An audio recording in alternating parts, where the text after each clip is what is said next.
আজকে আমি আপনাদের সাথে গলা ব্যথা বা টনসিল সম্পর্কে আলোচনা করব।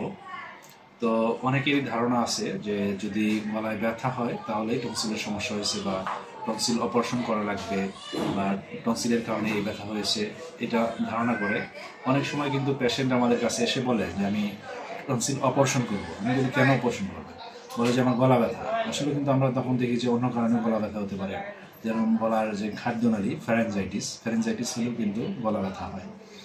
তো এরকম অনেক কারণে রোগীরা আমাদের কাছে আসে। অনেক সময় দেখা যায় যে থাইরয়েডের সমস্যা বা প্যারোটিডের সমস্যা। তো থাইরয়েড কিন্তু এখানে রোগী কিন্তু আমাদেরকে বলে যে আমার গলা ব্যথা, আমি টনসিল হয়েছে, টনসিল অপারেশন করতে হবে, এরকম কিন্তু আমরা পেশেন্ট পাই।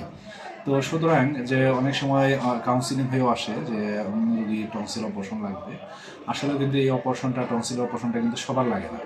কিছু ক্রাইটেরিয়া আছে, আমি আমার অন্য ভিডিওতে আলোচনা করছি, সেই ভিডিওগুলো আপনারা দেখতে পারেন। যে যদি কিছু ক্রাইটেরিয়া আছে, ওই ক্রাইটেরিয়াগুলো যদি থাকে অর্থাৎ তখনই অপারেশন লাগবে, তাছাড়া কিন্তু সাধারণত আমরা অপারেশন করি না।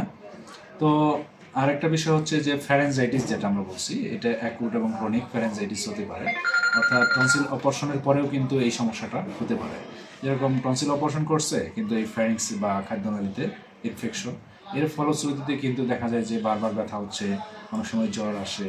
আবার ঠান্ডার সাথে কিন্তু যেরকম ভাইরাসজনিত যে ইনফেকশন, এতেও কিন্তু দেখা যায় গলা ব্যথা হতে পারে। তো গলা ব্যথা হলে যে টনসিল হয়েছে বা টনসিল অপারেশন রাখবে, বিষয়টা কিন্তু এরকম নয়।